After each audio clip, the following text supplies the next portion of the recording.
Dan gue pernah ketahan di penjara. Gue pernah di penjara. Gue on point. Gue tuh memang born to be a star. Mas Hari kerjanya foto baju berenang mulu. Emang satu angkatan? Atau angkatan. Berapa Mas Hari? Iya, tiap hari geger. Hei, ada di koran Rama Hari pakai baju berenang. Heboh gitu kan.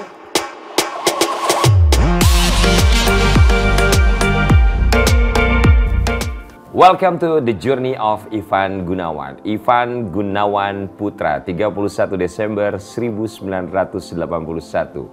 Anak ketiga dari 3 bersaudara. Ivan Gunawan, gemes banget waktu kecilnya tuh kayak bule ya? Iya kan gue memang mancung dari kecil. Jadi Emang ini aku kecil, aku lahir tahun 81. Jadi aku kecil tuh tinggal kalau Rian tahu Om Aji Notonegoro. Yeah. Jadi dulu tuh kecil ada butiknya Om Aji, ada restoran nenek, ada rumah kita juga. Jadi itu kita tipe Bareng? keluarga besar yang tinggal di satu rumah di Jalan Barito. Oh, tinggal di Barito? Kakak 2 orang berarti? Apa? Ada kakak 2 orang? Ada 2 orang tapi kakak yang paling tua udah meninggal. Terus yang kedua? Yang kedua ada cowok, Indra namanya. Ya. Kerjanya apa? Sekarang nggak tahu sih kerjanya apa namanya, kurang lebih sih di media juga ya. Kok nggak tahu kerjaan kakak sendiri apa? Karena nggak mengupdate aja apa yang dia lakuin gitu. Jadi kalau misalnya ketemunya tuh sangat casual gitu. Jadi nggak pernah membahas pekerjaan, nggak pernah membahas gitu-gitu. Jadi nggak sedekat itu gitu ngebahas sampai segitunya banget? Kalau dibilang dekat ya dekat, tapi maksudnya kalau aku pun kalau lagi kumpul sama keluarga tuh nggak pernah ngebahas pekerjaan lagi gitu. Jadi ngebahasnya tuh yang happy-happy, ngebahasnya situasi yang ada gitu. Oke. Kita bahas tentang hal yang happy-happy di masa kecil seorang Ivan Gunawan. Pernah sekolah, ternyata pernah di Singapura, pernah di Hong Kong. Salah Katanya datanya. TK-nya di Singapura? Enggak. Jadi di mana? TK Hong Kong. Oh, Hong Kong dulu. Hong Kong, terus udah gitu 3 SD aku balik ke Jakarta dan surprisingly nggak naik kelas. Katanya nggak bisa mengikuti sistem pendidikan Nggak di bisa Indonesia. ngikutin sistem di Indonesia. Kenapa? Jadi kelas nggak ngerti, ya blow on aja kali dulu. Jadi 3 SD tuh aku nggak naik, akhirnya dilesin sama mama, dilesin. Oh, homeschooling kali zaman sekarang ya? Kalau iya zaman sekarang homeschooling, kalau dulu tuh jadwal lesnya tuh kayaknya aku lama banget karena sempat nggak naik kelas kan. Jadi untuk nguber gitu. Oh, jadi pernah tuh begitu? Pernah nggak naik kelas. Dari Hong Kong balik ke Indonesia. Nah, yang Singapura tuh siapa dong berarti? Nggak tahu. Siapa tuh berarti ya? Nggak Oke, tahu. so dari Hong Kong, Singapura kelas 3 nggak naik kelas. Ya. Lanjut di Jakarta terus. Lanjut di Jakarta sampai kelas 6 SD. SMP aku berangkat ke Rusia karena pada waktu itu orang tua tugasnya di Kiev di Ukraina. Nah di Ukraina itu kan nggak ada sekolah Indonesia. Oh, itu masih Rusia, Ukraina saat itu Kiev ya? Jadi kan Ukraina sudah merdeka tuh, ya kan, dia jadi negara sendiri. Jadi karena nggak ada sekolah Indonesia, mama nggak mau aku nggak naik kelas lagi dong. Jadi dicariin sekolah Indonesia. Pada waktu itu sekolah Indonesianya adanya di Moskow. Jadi orang tua, papa sama mama di Kiev, Ya. Ivan pindah ke Moskow? Iya, jadi aku tinggal di satu rumah, di apartemen karena kepala sekolah aku waktu di sekolah Indonesia Moskow itu punya apartemen satu lagi. Jadi aku ngontrak apartemennya dia gitu. Sendirian? Sendirian. Dari umur berapa sampai umur berapa? SMP sampai lulus SMP, 3 tahun. 3 tahun aku di Moskow. Apa rasanya sendirian 3 tahun di Moskow? Justru itu yang membuat aku menjadi dewasa sebelum waktunya, mandiri sebelum waktunya, kreatif sebelum waktunya gitu. Karena di Rusia itu kan namanya tinggal sama orang, terus udah gitu dapat uang jajan juga dijatah, terus punya temennya juga lintas usia gitu kan. Dan apalagi pada waktu itu tuh duta besarnya tuh Pak Rahmat Witoelar, yang mana istrinya Ibu Erna itu kan kita dulu ada Indonesian culture gitu. Bukan Erna Mama kamu kan maksudnya? Bukan. Jadi ada Ibu Erna Witoelar tuh karena bener-bener fokus banget di Indonesian culture. Jadi kita tuh murid-muridnya itu diwajibkan untuk berkesenian. Jadi aku tuh di SMP itu udah show ke keliling kota-kota di Rusia sampai ke Kazakhstan, Turkmenistan, jauh banget Saint ke selatan Petersburg, Rusia. Segala rupa itu kita promosiin Indonesia. Dan dulu tuh udah bisa, aku bisa nari Bali, bisa nari Jawa, nari Padang, main gamelan, main kulintang, main angklung, ya. Jadi udah show di panggung yang berlayer-layer tuh yang biasa panggung biasa buat balet. Aku dulu dari dulu udah terbiasa show di panggung itu. Oke, waktu di Moskow SMP, awal masuk SMP sampai lulus SMP. Terus kalau itu makan biasa siapa yang nyiapin tuh? Kalau makan kan dapat $15 dari papa. Terus udah gitu. Satu hari atau satu kali makan? Itu seminggu $15. Tapi kan karena aku tinggal sama ibu kepala sekolah, jadi makan dapat dari dia gitu. Nah, tapi kan aku juga orangnya kan nggak pernah cukup ya. Jadi pada waktu itu tuh kan lumayan kalau misalnya nari dapat uang jajan lagi. Terus udah gitu aku tuh sempet juga jualan kue bola-bola coklat gitu yang dari biskuit Regal. Bikin sendiri? Iya, aku jualin. Dihancurin? Iya, biskuit Regal dihancurin, taruh ram, taruh susu coklat, terus dibulet-buletin, dilumurin pakai meses. Itu aku jual. Zaman dulu banget gue Zaman dulu banget.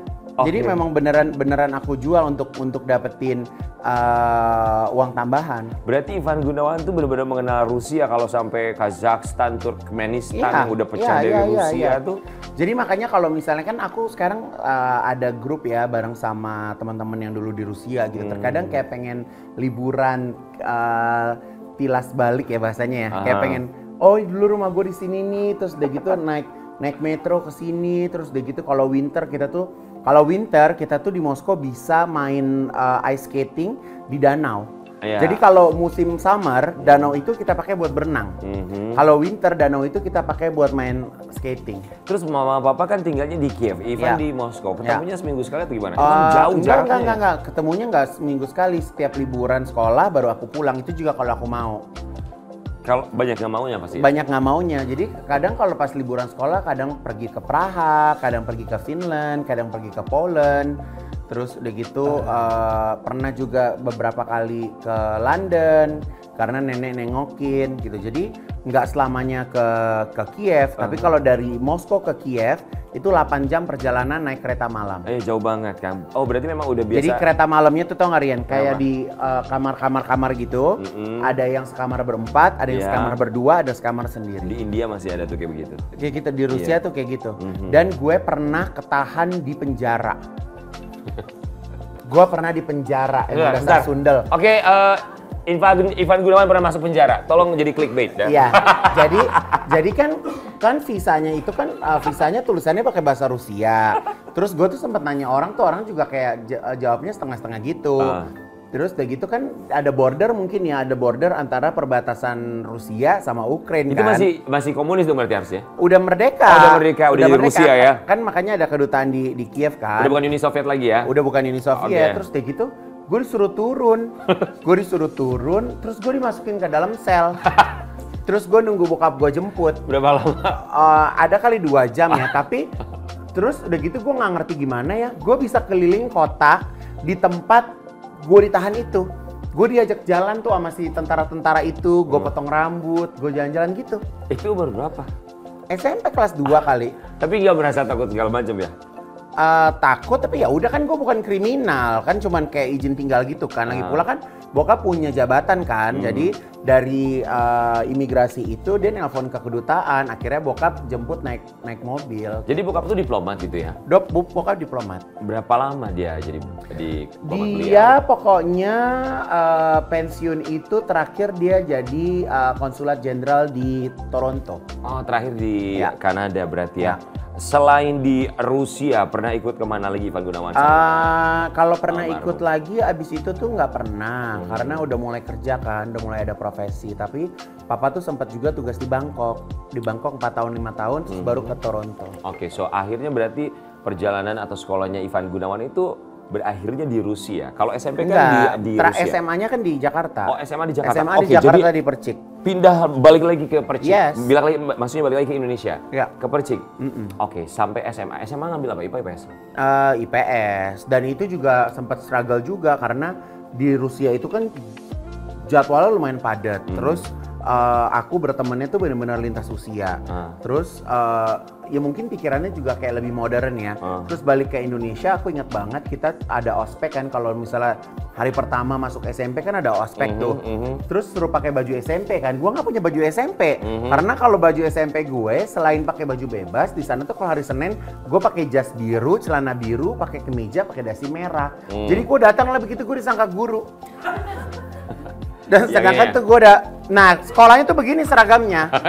Seragamnya tuh begini, rambut belah tengah ya kan, rambut belah tengah, set, seragamnya begini kue. Tapi dari SMP udah on point, udah pos gitu? Oh udah, gue on point. Gue tuh memang born to be a star. Jadi lo boleh percaya boleh enggak, waktu gue kecil tuh yang tadi gue bayi itu, di tetangga gue itu ada tukang ramal. Ya, ada tukang ramal. Nah, gue itu pernah dikocokin tarot sama dia. Gue dikocokin tarot dan dia bilang bahwa gue tuh akan menjadi seorang bintang. Oh iya? Bener. Oke. Jadi gue tuh dari, nih ya gue SMP itu ya, gue tuh paling jago banget nari jaipong. Beneran, Mak.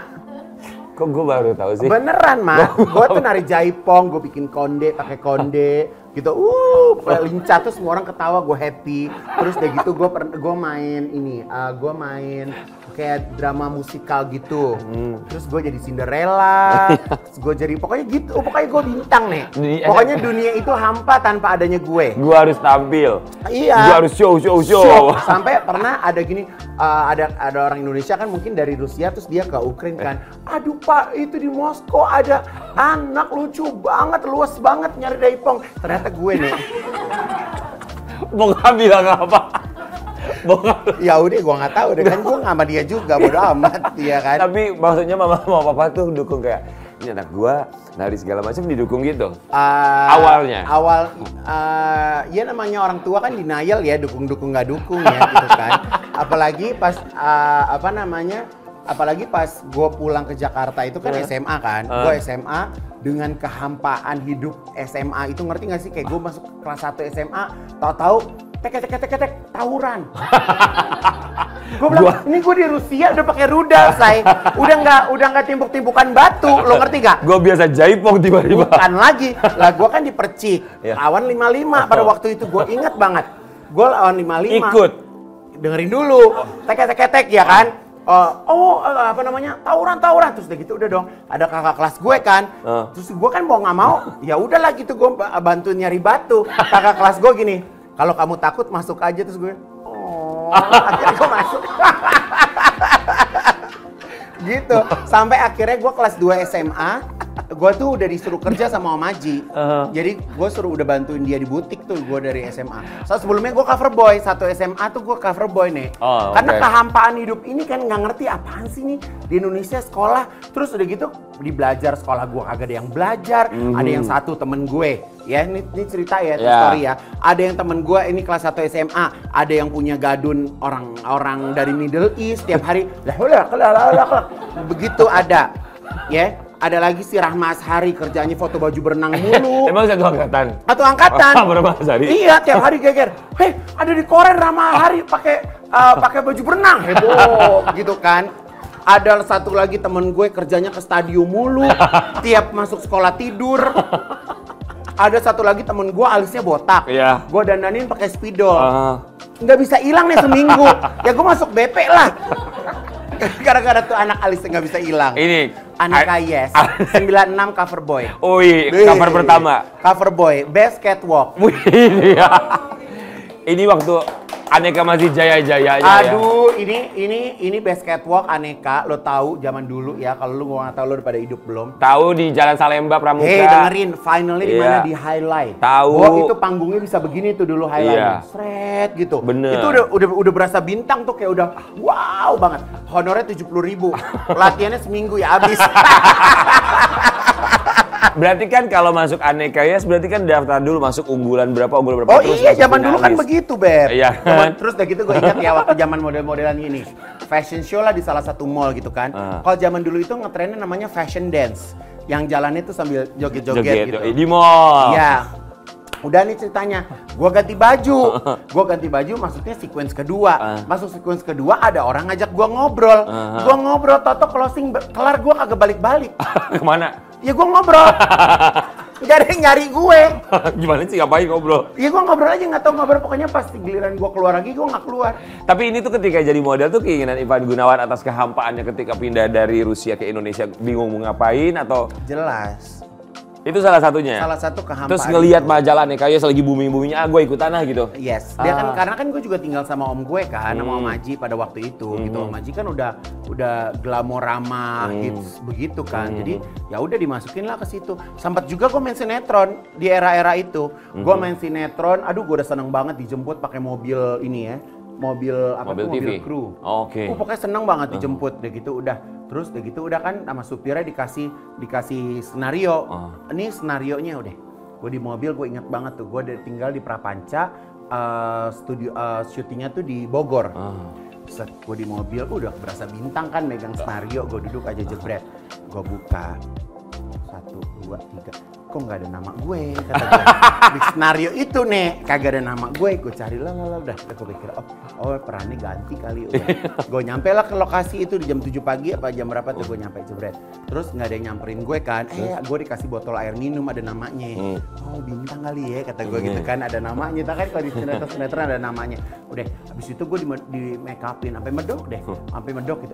Keren gue di make upin gitu. Gue nunggu dari jam 10, jam 11, jam 12, jam 1, 2, kagak di take. Sampai jam 9 gue di take. Peran gue cuma dikerek mati. Kagak ada dialognya. Kagak ada dialognya. Dibayar berapa? Honornya pada waktu itu 700.000. Tapi kalau kurang dari 5 scene kagak ada setengah kali ya. Yang gak gue ambil. Itu pertama kali tuh. Itu gue inget banget dulu makeup artisnya Rapi Film. Rapi Films. Iya. Oke. Setelah itu masih main sinetron lagi masih mau atau udah gua kapok? Oh, waktu itu kan ya udah, pokoknya habis itu udah pokoknya amsyong lah pada waktu itu ya kan. Udah deh nggak ikut lagi. Udah gitu udah sat lulus SMA nih tahun 2000. Gimana caranya supaya gue bisa lebih wow nih gitu kan. Akhirnya gue ikut Cover Girl. Cover Boy? Lulus SMA itu gue ikut Cover Girl. Kok Cover Gue udah Girl? mulai dandan tipis-tipis. Emang? Pokoknya gue cantik pada waktu itu. Sampai akhirnya gue ketemu sama namanya Richard Buntario. Zaman dulu nggak ada KPI, nggak ada. Nggak ada. Tapi gue pernah ketemu Richard Buntario, beneran gue pernah. Jadi tahun 2020-2021 gue ketemu Richard Buntario. Tek syuting waktu itu. Global TV kalau nggak salah, hostnya Nirina Zubir, gue dan narasumber, gue fashion, set ngobrol, tak tek, gue nggak berhenti kan, akhirnya gue tawarin main film, 4 Sehat 5 Sempurna, pernah ada yang nonton nggak? 4 Sehat 5 Sempurna, ada Betul, dia belum jadi apa-apaan. Suka gila ya sekarang aja lu masih begini, iya kan? Gue udah main film tuh dulu, gue kasih tahu lu. Ya, gue udah kasih tahu lu. Udah gitu udah tek dong, kelar jebret, gue dapat tuh program di SCTV namanya Salon Rumpi. Siapa masih ingat sama siapa? Gue lupa dulu tuh angkatan gue tuh kayaknya Indra Bakti. Itu dia presenter. Gue lupa deh, pokoknya tuh angkatan gue tuh itulah pokoknya. Tapi buat Ivan Gunawan yang dari awal dulu tuh harus harus jadi bintang, harus show gitu. Pertama kali tampil di TV gitu terus punya program itu sempat ngerasa minder gitu enggak, gak sih? karena gini ya, pada waktu itu tuh kan nggak ada yang namanya sosial media. Ya gue kasih tahu lu yang nggak ada sosial media. Jadi waktu itu tuh gue ngobrol sama Ria Irawan.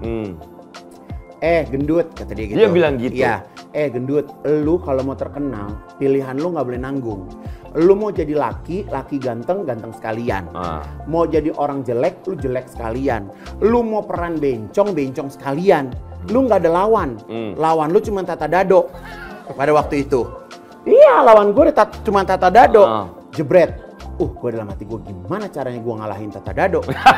Iya kan? Pada waktu itu gimana caranya gue ngalahin Tata Dado? Emang ada niatan ingin mengalahkan Tata Dado? Iya kan pengen masuk peran, pengen masuk TV pada waktu itu. Udah jebret. Gue bawain acara infotainment dulu zaman Trans 7 itu namanya masih TV 7. Lo tau nggak gedungnya masih di Sudirman yang gedungnya putih yang pada bengkok-bengkok. Ngalamin nggak lo? Dari situ. Sabar. Dulu pokoknya ya itu deh, gue sama Teguh Zaki sama gitu-gitu tuh zaman dulu tuh udah infotainment tuh dulu. Situ jebret. Terus udah gitu, udah pokoknya banyak deh. Paling meledak apa yang sama Ulfa Duyanti itu apa? Paling meledak banget di peran. Paling meledak banget gue 2. Yang pertama itu gue program Inbox SCTV. Pakai celana pendek. ya. Celana pendek dari rumah ke rumah, dari kampung ke kampung, dari apartemen apartemen. Sampai saking keberisikan gue pernah ditembak pakai pistol karet. Sama penghuni kali kan kita berisik. Emang itu ya kan. Gue ketembak lah itu gue pakai segini nih, zaman dulu zaman band, awal-awal, Wali, zaman-zaman dulu. Oh, mereka muncul gonjreng-gonjreng pagi-pagi ya. Gue ngikutin tuh dari era zaman band, masuk ke era boy band tuh gue ada tuh. Iya, boy band lagi naik banget. Inbox, mantap. Berangkat dari rumah jam 4. Jam 4. Oke, Inbox. Terus apa lagi menurut Ivan Gunawan program abis itu gue pindah ke Indosiar. Itu gak apa? apa-apa kan, ini kan kalau nggak apa-apa, ini kan cerita hidup. Iya, ngapain lu nanya? Dah kan, Indosiar, justru Indosiar tuh yang bikin gue benar-benar meledak. Apa saat itu? Banyak, Super Mama, Mama Mia, KDI. Zaman dulu tuh zaman KDI masih di Taman Mini. Masih TPI ya? Oh, zaman dulu kala tuh masih. Gue inget banget tuh Wendy sampai sekarang masih keinget tuh. Jadi gue tuh dulu, gue tuh nggak mau ruangan gue sama artis lain. Oh, udah bintang. Iya, gue dari dulu. Jadi yang boleh masuk ruangan gue tuh tapi ada yang lebih terkenal dari lu itu? Pokoknya gue anggap sama aja. Dulu tuh yang bisa masuk ruangan gue tuh cuma Desi Ratnasari tuh bisa masuk ruangan gue. Tuh zaman dulu tuh. Itu ruangannya di studio TPI, masih TPI. Gue udah gitu, makanya si Wendy suka ngecengin gue, ini kan artis belagu nih, nggak pernah mau gabung sama pemain lain. Kenapa nggak pernah mau gabung? Nggak tahu. Ya karena gue ribet aja kan, gue dandan, gue ganti-ganti rambut. Bukan karena ada pikiran yang lain, lebih karena ya udah gue ribet sama diri gue sendiri aja gitu. Nggak ada. Pokoknya ceritanya begitu. Tapi sampai sekarang tuh masih, kalau misalnya Ivan Gunawan di program TV, aku nggak tahu ya. Maksudnya kalau Ivan Gunawan di program TV yang, let's say spesial program, bukan yang program stripping. Kalau program stripping ya udah datang kan udah kenal semua teman-teman. Kalau program spesial gitu pengen ruangan sendiri, gue nggak mau gabung segala macam. Oh, gue tuh cenderung nggak pernah masuk ruang makeup juga nggak pernah masuk di mana-mana. Gue dandan udah rapi, nyampe tinggal ke lokasi. Masuk studio langsung? Iya. Oh, oke. Kalau diperlu nyanyi tinggal nyanyi, kalau diperlu ngomongnya tinggal ngomong, pakai audio langsung ambil mic, nyanyi lagu apa. Gue mau nyanyi lagu apa aja bisa, yang penting ada contekannya. Kalau contekannya rusak paling. Jadi kalau orang kalau nontonin gue ini kayak iya banget gitu semua lagu. Padahal lagi nyari lirik. Iya, padahal kalau tapi gue tuh bersyukurnya alhamdulillah dari awal gue karir sampai hari ini gue nggak pernah stop stripping. Wih. Beneran. Mak, tapi gue mau tahu. Itu selalu nyambung terus tuh. Dulu gue salon Rumpi, gue inget tuh salon Rumpi, honor 1 juta. Setiap hari Jumat itu gue dapat cek 5 juta. Iya, enak banget bayar mingguannya. Iya, bayar mingguan. Itu gue tuh dulu salon Rumpi. Kok produser gue ketawa? Salon Rumpi tuh dulu 2 tahunan loh. Sampai gue tuh punya butik tuh gara-gara Rosa Merit, honornya 30 bikin baju 30 juta, sama gue beli mesin jahit apa segala macam tuh dari salon Rumpi. Oh, oke. Tapi orang yang bekerja di TV yang menurut Ivan Gunawan dia tuh punya jasa besar banget buat gue siapa? Dari yang kita ngomongin yang dulu ya. Kalau di TV sih berjasa banget kayaknya enggak ya, karena mereka pakai gue udah jadi. Jadi ya kalau misalnya dibilang yang berjasa banget sih mungkin Richard Buntario. Dia yang memperkenalkan pertama kali ke dunia entertainment, ke film pada waktu itu. Mungkin kalau gue nggak ketemu Richard Buntario pada waktu itu, gue nggak akan ada seperti sekarang. Kalau TV itu kan zaman dulu itu Beb, zaman dulu itu lu kenapa bisa kepake? Karena lu somebody.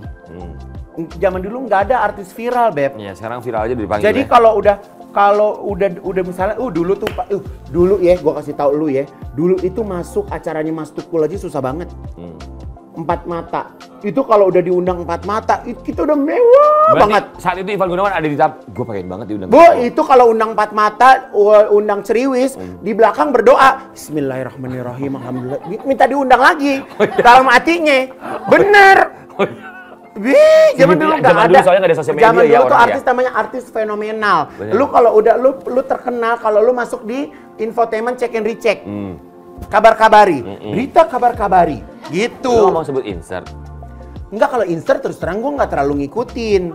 Gue tau insert tuh dulu dari awalnya mulanya Cutari and the Gang. Itu nih kabar-kabar zaman dulu tuh tahun loh. Udah Ivan juga pernah 21 tahun mulai tahun berapa? Ivan juga pernah dapat award tahun loh. Berapa? Ya. 21 tahun berarti mulanya. Berarti 2024 belum 21 berapa? Hitungin dong. 2001. Iya tapi gue nggak pernah, kayaknya biasa aja. Pernah dapat award loh dari kan waktu itu TV-nya masih baru. Iya benar sih TV-nya masih baru, belum terlalu famous. Ya sabar dong ibu. Sekarang famous. Bapak juga kerja di situ loh. Iya. Dia juga di situ punya program TV-nya. Oke. Ivan Gunawan dengan segala macam kesibukan. Oh, gue ingat, gue masuk lagi ke Trans TV dulu ya. Gue masuk lagi ke Trans TV. Pas Trans TV kan sempat mati suri tuh lama, nggak ada artis parkir di mobil, nggak ada artis tuh, pokoknya nggak ada program deh. Tek, gue ditelepon tuh sama waktu itu gue dibajak dari Indosiar. Indosiar gue dibajak, jebret. Mau nggak ngisi acara sahur? Mau, oke. Udah abis itu muka gue terus tuh, dung. Abis itu gue bilang, Kak Gun mau dibikinin program nih Brownies. Kak Gun mau sama siapa? Sama Ruben. Udah Brownies. Jadi Trans TV naik lagi. 5 tahun. Parkiran penuh. Jujur, Jujur, bener nggak? Brownies 6 tahun lalu. Oh dia 6 tahun, bukan 5 ya? 6 tahun ya? Kan abis yang GKS deng kosong tuh sepi. Ya Brownies, Sampai hari ini. Oke. Ivan Ayo tanya Gunawan lagi. di dunia TV. Iya oke, fine. Pasti gue tanya lagi. Orang durasi masih panjang. Tapi ya gini boleh kan? Gak apa-apa. Ini kan emang nyata. Aku pengen tahu, emang tuh Ivan Gunawan tuh waktu dari SMP dari sering tampil segala macem waktu masih di Rusia tuh udah punya cita-cita belum? Udah. Atau cita-citanya waktu itu? Punya uang. Cita-cita gue moga-moga punya uang aja. Susah dapet duit memang ya? Bukan, nggak tahu. Gue pengen, pokoknya dari dulu tuh gue pengen menjadi bintang, punya uang, sukses. Udah gitu dong. Oke, kalau waktu di Percik, cita-citanya apa? Ya kalau waktu itu kan masih meraih cita-cita mau jadi desainer. Mulai awal karir jadi desainer, mulai masuk TV. Gitu. Tapi kenapa Ivan Gunawan sampai akhirnya, nggak tahu ya, koreksi aku kalau salah, akhirnya pendidikan berhenti di SMA? Ya. Memutuskan untuk gak lanjut kuliah.